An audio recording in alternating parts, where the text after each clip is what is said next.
వేళ ఒక కొత్త అంశం శివుడికి మనకి రామ్ రామ్ శీర్షిక విచిత్రంగా ఉంటుంది కానీ వింటే బాగా అర్థమవుతుంది. శివుడికి మనకి రామ్ రామ్ అది వేళ నేను మాట్లాడే అంశానికి శీర్షిక.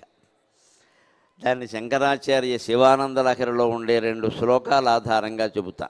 సాధారణంగా మనం ఏమనుకుంటామంటే గుళ్ళోకి వెళ్ళినప్పుడు ఏమీ పట్టుకెళ్లకుండా వెళ్ళకూడదు, అలాగే జ్ఞానులు పండితులైన వారిని దర్శించినప్పుడు కూడా ఏమీ పట్టుకెళ్లకుండా వెళ్ళకూడదు.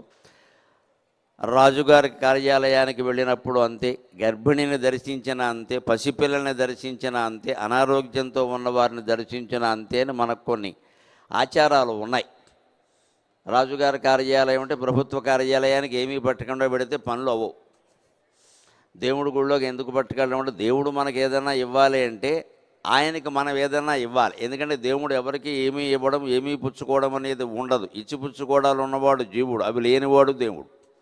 ఆయనకి మనకు ఏదైనా ఇవ్వాలి అంటే ఆయన రేపు దేవలోకంలో ఇతర దేవతల దగ్గర సమాధానం చెప్పుకోవాలి. నువ్వు ఆ భక్తి టీవీ వాళ్ళకో భక్తులకో నువ్వు ఎందుకు ఇచ్చావయ్యా అంటే వారు నాకు తులిశాక ఇచ్చారు అందుకని నేను ఇచ్చాను అని చెప్పచ్చు. వారు ఇచ్చింది నీకు తులిశాక కదా, నువ్వు ₹1,00,00,000 ఎందుకు ఇచ్చావంటే ఆయన ఇవ్వగలిగింది తులిశాకే, నేను ఇవ్వగలిగింది ₹1,00,00,000 కదా అందుకని ఇచ్చాను అంటాడు ఆయన. యథాశక్తి అంటారు దాన్ని.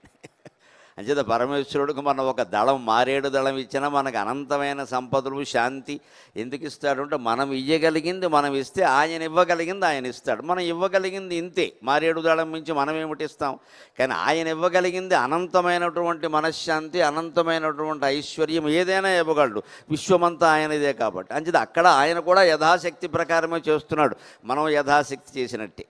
అలాగే గర్భిణి దగ్గరికి ఎందుకు వెళ్ళడం అంటే ఆవిడకేవో సరదాగా 4 మినపసునుండలు తినాలని ఉంటుంది, మిరపకాయ బజ్జీలు తినాలని ఉంటుంది. ఈ మొగుడు పట్టుకొచ్చి పెడతాడా? పెట్టాడు. ఇప్పుడు ఎందుకు ఇవన్నీ అంటాడు ఆయన.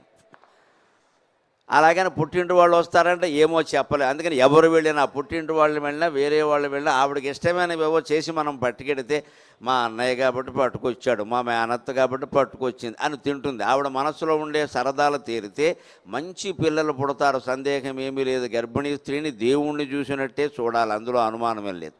ఆవిడకు ఉండేటువంటి కోరికలన్నీ అనారోగ్యకరం కానివన్నీ మనం తీర్చాలి. వాడు మనసు సంతృప్తిగా ఉంటే లోపల బిడ్డ హాయిగా పెరుగుతాడు. అలాగే అనారోగ్యంతో ఉన్న వాళ్ళకి ఎందుకు అంటే వాళ్ళకేదో 2 పళ్ళు కావాలి, ఎక్కడికి వెళ్ళి తెచ్చుకోలేరు. మనం 2 యాపిల్ పళ్ళు ఇస్తే అవి ఎలాగో వైద్యుడు చెప్పేది అవే కాబట్టి తింటాడు. ఇక చిన్నపిల్లల దగ్గరికి వెడితే ఏమైనా పట్టుకెళ్ళమన్నారు. ఎందుకన్నారు అంటే మనం పట్టుకెళ్ళకపోతే వాడే అడుగుతాడు, ఎందుకు వచ్చావు ఏం తేకుండా అని అడుగుతాడు.